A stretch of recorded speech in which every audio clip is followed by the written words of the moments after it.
नमस्कार, स्वागत है आप सभी का क्लास में। शुरू करते हैं आज का नया टॉपिक, बहुत ही इंपॉर्टेंट टॉपिक। इंपॉर्टेंट मैंने क्यों कहा कंटिन्यूअस और कम्प्रीहेंसिव इवैल्यूएशन को, ठीक है। क्यों कहा? क्योंकि रीट एग्ज़ाम की जहां तक बात की जा रही है 23 और 24 जुलाई को रीट एग्ज़ाम की बात करें तो हमारे पास 4 जो है वो टाइप के सब्जेक्ट्स है वहाँ पर, जिसमें पहला है साइकोलॉजी की बात करेंगे, और उसके बाद में लैंग्वेज 1, और उसके बाद में लैंग्वेज 2, और उसके बाद में एसएसटी।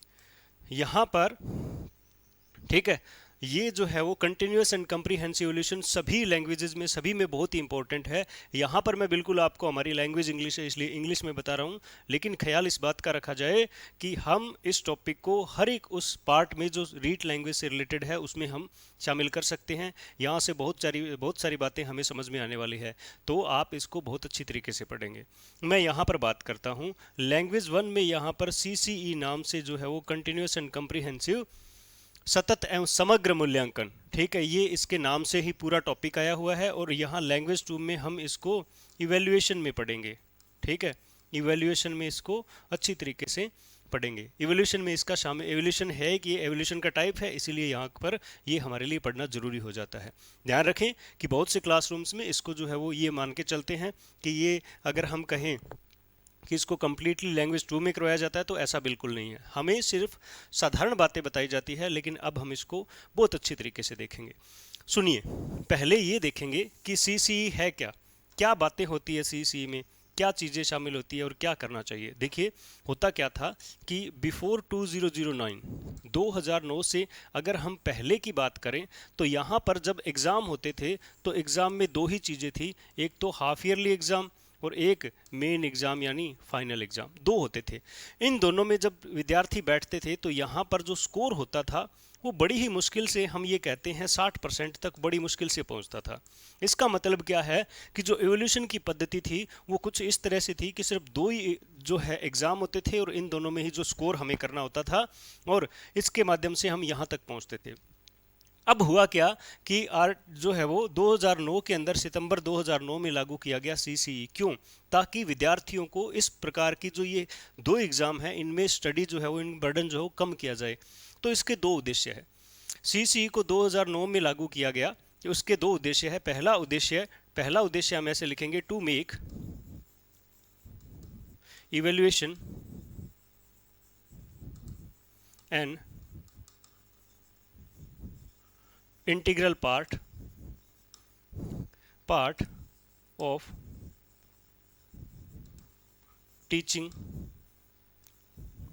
Learning process. यानी हम पहले तो ये देखेंगे कि एवोल्यूशन को शामिल क्यों किया गया, सीसी को शामिल क्यों किया गया, ताकि हम क्या करें, एवोल्यूशन को एक इंटीग्रल पार्ट माने, यानी इसको अलग न कर पाएं। इवोल्यूशन, और जैसे हमने इवोल्यूशन में पढ़ा कि teaching learning process and evolution go together, एक साथ चलते हैं। और यहाँ पर भी यही है कि हमें क्या करना चाहिए, इसको जो इंटीग्रल पार्ट बना दीजिए, इसका एक बहुत ही महत्वपूर्ण पार्ट बना दिया जाए टीचिंग लर्निंग प्रोसेस का।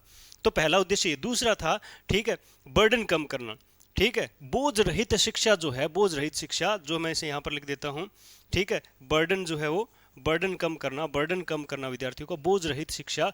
यानी बर्डन ऐसे नहीं कि आप जो है वो बैग में किताबें कम कर दो, ऐसे नहीं है। मैं बताता हूँ कैसे।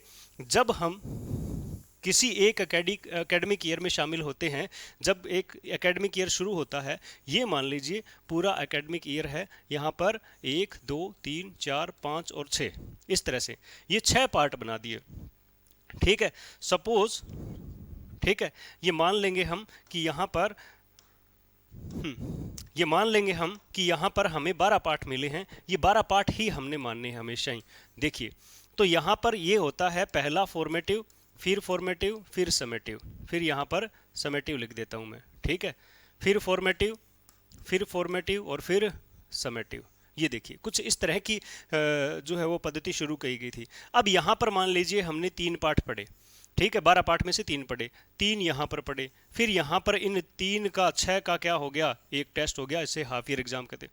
फिर 3 पढ़े, फिर 3 पढ़े, अब इन सभी को क्या कर दिया, प्लस कर दिया हो गया, यहाँ पर क्या है, 12 पार्ट का टेस्ट हो गया है। कुछ इस तरह का सपोज करना है हमें, ठीक है, मानना है। तो मान लीजिए यहाँ किसी विद्यार्थी में कमियां रह गई, यहाँ कोई विद्यार्थी अपने आप को इंप्रूव नहीं कर पाया, तो होगा क्या, देखिए होगा क्या, यहाँ पर होगा डायग्नोस्टिक टेस्ट, कारण पता चलेगा और उसे कारण पता चलते उसे रेमेडियल टीचिंग दी जाएगी। हुआ ये। अब देखो एक दूसरे से जुड़े हुए सारी चीजें, हमें क्लासरूम में एक टेस्ट लिया जिसके अंदर कम नंबर आए तो डायग्नोज किया गया और रेमेडियल टीचिंग यानी उन बातों को सुधार कर लिया गया, और ये जो है वो यहाँ आ गए, ठीक है, ये बच्चे। फिर यहाँ पर अगर कमियां रही है तो वंस अगेन डायग्नोस्टिक टेस्ट, फिर रेमेडियल टीचिंग, और जो है वो फिर हम यहाँ आ गए। इस तरह से ये कहानी चलती जाती है। हुआ क्या कि 3 पाठ को याद करना एक विद्यार्थी के लिए एक जो है वो ज़्यादा बोझ वाला काम नहीं है। यहाँ पर इन 3 पाठों को याद करवा लिया गया, 3 लेसन्स को।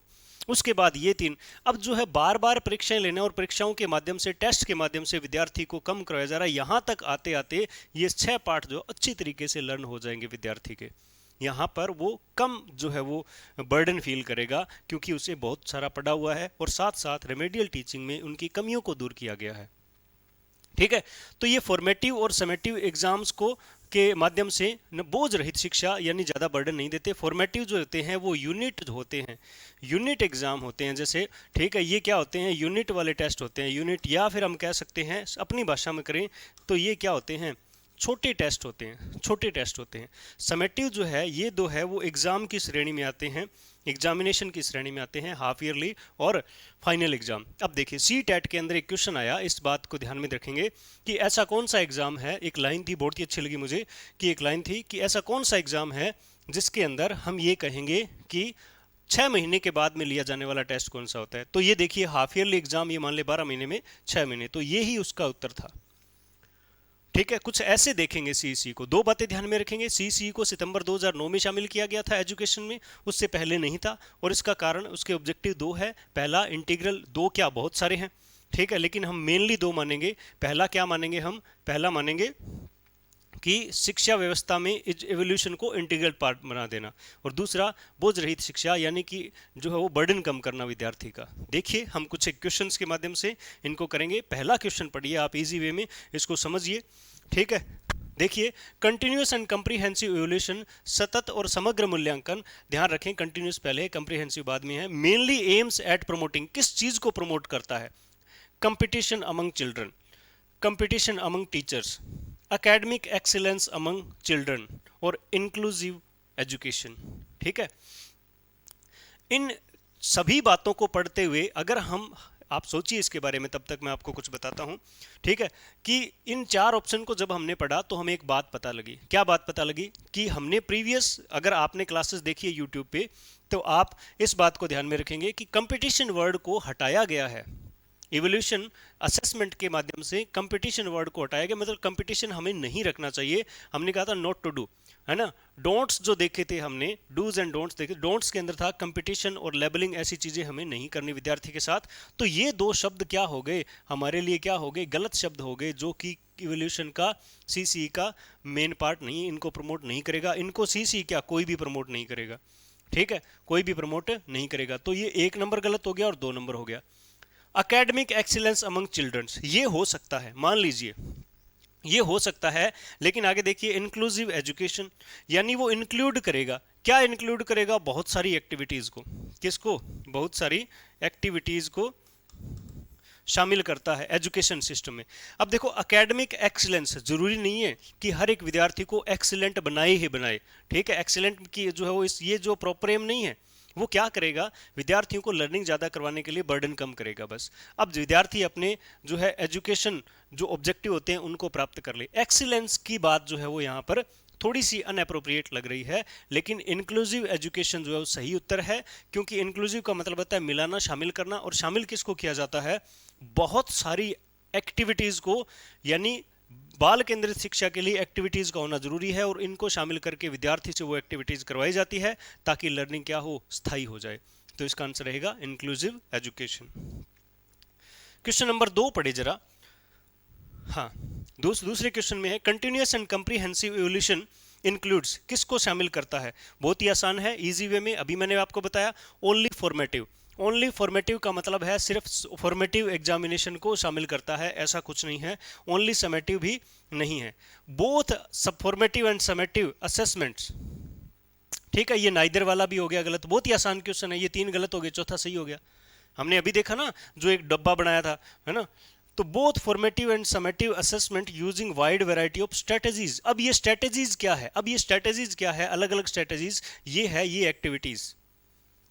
तो एक क्वेश्चन दूसरे क्वेश्चन से क्या है, इंटरलिंक्ड है, याद रखेंगे इस चीज को। आगे देखिए जरा, फिर देखिए कंटिन्यूअस एंड कॉम्प्रिहेंसिव इवोल्यूशन यानी CCE aims to evolute the, aim उद्देश्य है क्या, इस किसको इवोल्यूट करता है, किसका जो है वो मूल्यांकन करता है, the knowledge of children only, ठीक है, the reasoning of children only, उसके बाद the understanding of children only, और उसके बाद ऑल द एस्पेक्ट,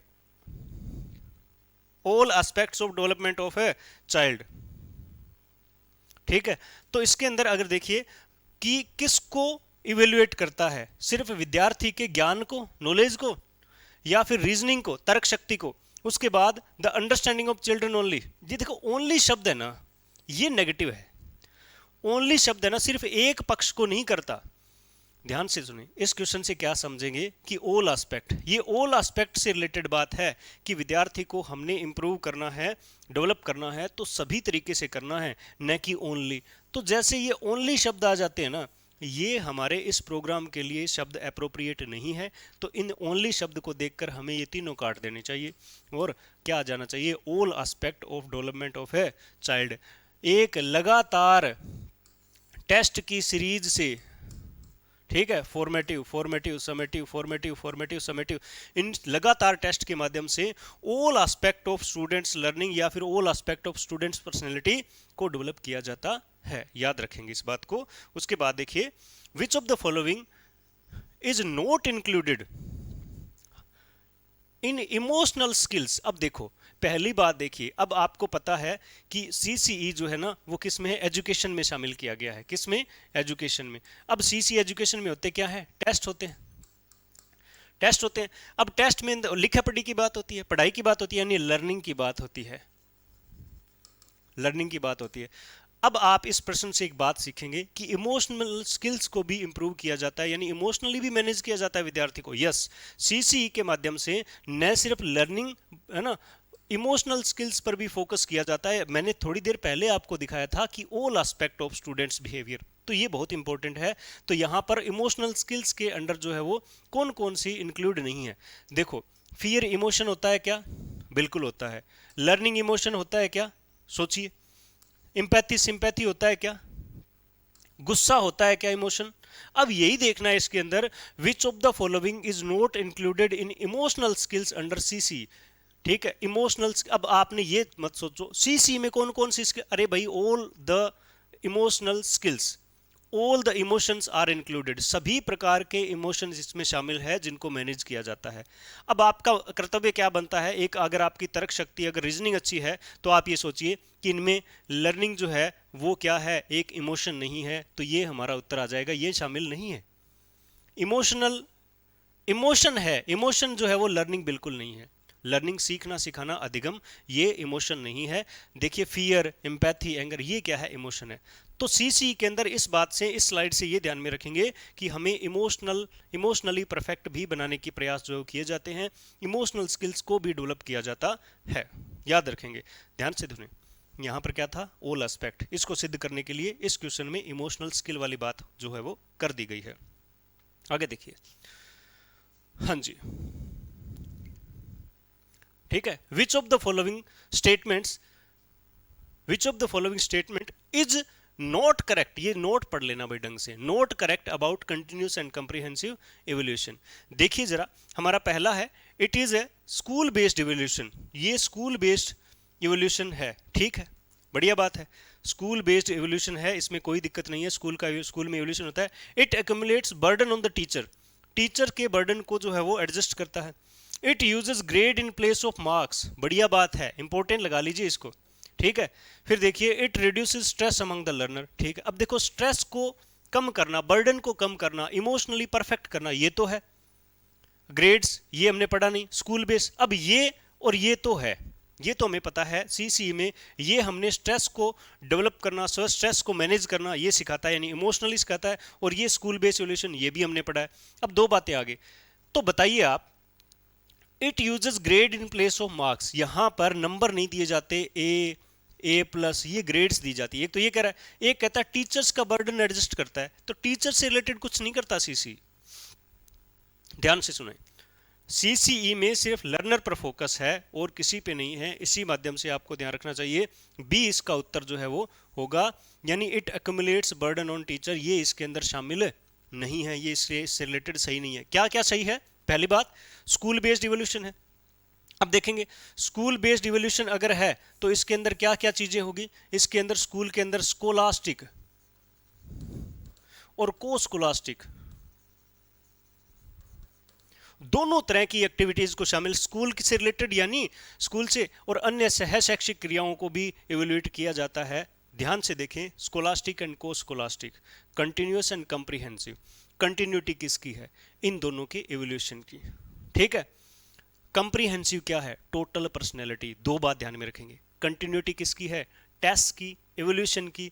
इन दोनों को बार बार टाइम समय समय पर इवोल्यूएट किया जाता है, इनकी कंटिन्यूटी है। ये इस शब्द का मीनिंग है। कंप्रीहेंसिव का मतलब ऑल पर्सनैलिटी, है ना, पर्सनैलिटी एस्पेक्ट्स, अपनी एक स्टूडेंट की पर्सनैलिटी के सभी एस्पेक्ट पर फोकस होता है। बढ़िया क्वेश्चन आ गया। अब देखिए, ये मैं बताना भूल गया। ठीक है, it uses grade in place of mark, ये किया गया था परिवर्तन। पहले क्या था? पहले क्या बातें थी कि पहले ये होता था कि ग्रेड्स नहीं मिलती थी, सिर्फ नंबर मिलते थे, कितने परसेंट आए। अब ग्रेड्स मिलने लगी हैं। अब ग्रेड कौन सी? ए प्लस बी प्लस, इस तरह से ग्रेड्स दी जानी जाती है। अब देखिए जरा, बहुत ही बढ़िया प्रश्न है, मेरे को अच्छा लगा ये प्रश्न। A student got 47 marks out of 100, यानी 47% मार्क हासिल किए in a subject under scholastic area. अब स्कोलास्टिक एरिया का मतलब किताबें, को स्कोलास्टिक का मतलब सह शैक्षिक क्रियाएं, याद रखेंगे। This score will convert in which grade, कौन सी ग्रेड में कन्वर्ट होगा? Under CCE scheme. पता लग गया ना। पहले बात तो ये कि स्कोलास्टिक एरिया में ग्रेड्स को प्रमोट करता है, न कि स्कोर को। स्कोर की जगह ग्रेड्स दे दिए हैं। ठीक है। अब अगर 47 आए हैं तो इनमें से किसको प्रमोट करे, कौन सी ग्रेड है उसकी, ये ध्यान में रखें, आपने देखना है। तो आप सोचिए समझिए, 90 प्लस वाले क्या होते हैं, 80 प्लस वाले क्या होते हैं। ठीक है, ये ध्यान से देखिए, और ध्यान से देखने के लिए ये टेबल जरा मैनेज करिए। ठीक है, 91 से 100 ए प्लस, ठीक है, ग्रेड्स। फिर 81 ये आ गया, फिर 80 तक बी, 61 से 70 B2, 50 से 60 C1, और देखिए 41 से लेकर 50 तक C2। ये आप पेपर की तैयारी के लिए ये आप टेबल याद करेंगे, आपको बिल्कुल याद करनी है, आपको बड़ा ही अच्छा लगने वाला है। क्योंकि पेपर में अगर इस तरह से क्वेश्चन, आसान क्वेश्चन है, कल को ये नहीं कहना पड़े कि सर आसान क्वेश्चन गलत हो गया। तो ये देखिए E2 तक है, डी अकेला है। अब इसमें ये ध्यान में रखेंगे कि एक तो डी अकेला है, ठीक है, डी का कोई साथी संगी नहीं है, डी बिल्कुल अकेला है, तन्हा है। ठीक है, बिल्कुल तन्हा है। इसको पूछना अकेले हो क्या, ये बोलेगा बहुत अकेला हूं। तो ये डी जो है वो अकेला है, और बाकी सभी 1 और 2 से रिलेटेड बातें की जा रही है। आपसे ये भी पूछा जा सकता है कौन सा एक है ना। हमारे टेस्ट जो देखे उसके अंदर ऐसी बातें पूछी जा सकती है। ठीक है, और टेस्ट सीरीज आप ज्वाइन करिए, क्योंकि टेस्ट के माध्यम से ही ये चीज़ें आपको कितने अच्छी तरीके से बताया जा रहा है कि टेस्ट जो है वो बहुत इंपॉर्टेंट है, और टेस्ट को हमें एजुकेशनल प्रोग्राम में शामिल करना चाहिए। Without test there is no improvement, हमें एवोल्यूशन का पता भी नहीं चलेगा। तो डी अकेला है, और इस विद्यार्थी के कितने ग्रेड है, क्या है ना, C2 ग्रेड जो है वो दी गई है। याद रखें, इसका उत्तर हो जाएगा ये वाला C2। याद हुआ? ठीक है। Which is not true about of CCE system. ठीक है, अब देखो, ठीक है, अब पहला देखिए, encourages spirit of competition, encourages spirit of competition. Not true बताना है, क्या बताना है, नॉट ट्रू बताना है। नहीं को पढ़ना सीख लीजिए, पेपर में नहीं समझ में आता ये। Encourages spirit of competition among student, विद्यार्थियों में कंपटीशन की स्पिरिट को एनकरेज करता है, बढ़ाता है। और मैंने कहा था कंपटीशन नहीं होना चाहिए। हमने इवोल्यूशन में पढ़ा था, असेसमेंट में पढ़ा था, तो पहले ही पता लग रहा है कौन सा आंसर है। ये जो हमारा आंसर इसके अंदर इसके अकॉर्डिंग सही हो जाता है। क्या क्या होता है? Identifies learning progress on small portion of content, छोटे छोटे पोर्शन से रिलेटेड, स्मॉल पोर्शन से रिलेटेड विद्यार्थी की प्रोग्रेस का पता चलता रहता है। कैसे? Formative, formative, summative, formative, formative, summative, समय समय रहते इनके माध्यम से, ठीक है, उनके प्रोग्रेस का पता चलता रहता है। प्रोवाइड्स रेमेडियल फीडबैक, इन टेस्ट में जो रिजल्ट मिलता है उनसे फीडबैक मिलता है किसके लिए, रेमेडियल क्लासेस के लिए, कि हमें ये इंप्रूव करना चाहिए। ठीक है, recognise and increase non academic abilities, मैंने कहा था को स्कोलास्टिक एरियाज पर भी फोकस होता है, तो नॉन एकेडमिक एबिलिटीज को भी फोकस करता है। ये 3 पॉइंट जो है वो इसके सही है, ये गलत है, उत्तर हो जाएगा ए। उत्तर क्या हो जाएगा, ए हमारा उत्तर हो जाता है। ठीक है, बढ़िया। फिर देखिए बहुत ही बढ़िया क्वेश्चन, आपको पता चलेगी एक और खास बात कि सीसीई प्रोवाइड्स फीडबैक टू, किसको फीडबैक, चाइल्ड, पेरेंट्स और टीचर्स और ऑल, किसको, आपको क्या लग रहा है, आपको क्या लग रहा है, बताइए, सोचिए समझिए इसको, आपको लग रहा है चाइल्ड, लेकिन उत्तर है डी। ठीक है, फीडबैक मिलता है, टीचर को भी मिलता है, टीचर को भी फीडबैक मिलता है कि किस तरह से पढ़ाया गया, क्या पढ़ाना चाहिए। पेरेंट्स को भी मिलता है कि हमें किस तरह प्रकार से, देखिए इसके अंदर जो है वो पेरेंट्स, कई बार क्या होता है इमोशनल डिफिकल्टीज को फेस करते समय विद्यार्थी जो है वो स्कूल एनवायरनमेंट के अंदर अपने आप को शो नहीं कर पाते, अपनी कमियों को शो नहीं कर पाते। उस परिस्थितियों में जो है वो इनकी सहायता भी लेनी पड़ सकती है, विद्यार्थी की ऑल एस्पेक्ट को डेवलपमेंट को ध्यान में रखते हुए। ठीक है, तो डी इसका उत्तर होगा। What is full form of CC, बहुत ही आसान है, बहुत ही आसान है, लेकिन ख्याल रखें यहां पर आपको पता है कि इसका ए उत्तर है, लेकिन अगर पिछले से पिछले रीट की बात करें, पहले रीट हुई थी उसकी बात करें, तो वहां पर ऐसे था continuous and comprehensive solution, comprehensive and continuous solution, ऐसे पलट के लिख दिया था और जनता को पता ही नहीं था, गलत कर करके आए थे। यहां पर ये उत्तर है, क्योंकि child care encouragement, child centric education, child care education, अब ये चाइल्ड केयर तो लीव मिलती है भाई, जब लगोगे तब पता चलेगा, महिलाओं को मिलती है, तो एक उत्तर है। The aim of CC type evolution is to, उद्देश्य क्या है, मैंने 2 उद्देश्य बताए आपको, बर्डन कम करना, दूसरा इंटीग्रल पार्ट बनाना इवोल्यूशन को एजुकेशन सिस्टम का। देखिए, help to memorise more study material easily, memorise, help to memorise more study material quickly, memorise, help to develop skill to memorise, memorise, none of these. अरे ये क्या हो गया, अब ये ध्यान में रखनी है, एक बात ध्यान में रखनी है, मेमोराइज है ना, रट्टा मारना एक जो है वो सही शब्द नहीं है। अगर हम बात करें हमारी लर्निंग की, तो रट्टा मारना जो एक पॉजिटिव पॉइंट नहीं है। अगर हम रट रहे हैं, मेमोराइज कर रहे हैं, क्रैम कर रहे हैं, तो it is not good for us in further. अगर आगे पढ़े, तो आगे पढ़े की बात करें, तो आगे की पढ़ाई की बात करें, तो उसमें बहुत अच्छा शब्द नहीं है मेमोराइजेशन, तो तीनों ही नहीं होता, इसका उत्तर है डी। ठीक है, तो होना क्या चाहिए, आपको बात को अच्छी तरह से समझाई जाती है, बात को स्किल्स पर फोकस किया जाता है और अन्य तरीकों से समझाया जाता है, न कि इसको मेमोराइज करवाया जाता है। तो ऐसा कुछ नहीं है, मेमोराइजेशन जो है वो बिल्कुल नहीं होनी चाहिए। अगर आप पढ़ रहे हो, कुछ आपको पढ़ाया जा रहा है, तो समझ में जो है वो बिल्कुल आना चाहिए। कुछ एक बातें हैं, और भी बहुत सारी बातें हैं, जैसे हमने फॉर्मेटिव समेटिव में क्या हो, ये प्रीवियस वीडियो में देख लिया। ठीक है, सीसी में ग्रेड्स होती है, पॉइंट्स होते हैं, स्टैंडर्ड दिए जाते हैं, ये हमने यहाँ पर देख लिया, उद्देश्य इसके क्या है ये भी देखा। तो बहुत सारी बातें हैं, आप पढ़िए इजी वे में। मुख्य बात क्या है कि हमें जो है वो ये टॉपिक हमारे हर एस्पेक्ट, रेट के हर एस्पेक्ट में मिलेगा, तो बहुत ही अच्छे से पढ़ना है। अगर 2 से 3 क्वेश्चन यहाँ से आ जाते हैं, और मैं तो मानता हूँ कि यहाँ से क्वेश्चन बिल्कुल ही आएगा, कहीं ना कहीं तो जरूर मिलेगा, चारों पार्ट से, तो सतत और समग्र मूल्यांकन सभी जगह आपको मिलेगा। आपको पढ़ना है अच्छी तरीके से, भूलेंगे नहीं। एक काम और नहीं भूलना है, आपको बिल्कुल हमारे चैनल को सब्सक्राइब करना है, शेयर करना है, और ज़्यादा से ज़्यादा जो है वो जो इसको प्रमोट करें, ताकि हम आपको अच्छे अच्छे कंटेंट प्रोवाइड करवाते रहें। मिलते हैं अगले क्लास में, धन्यवाद।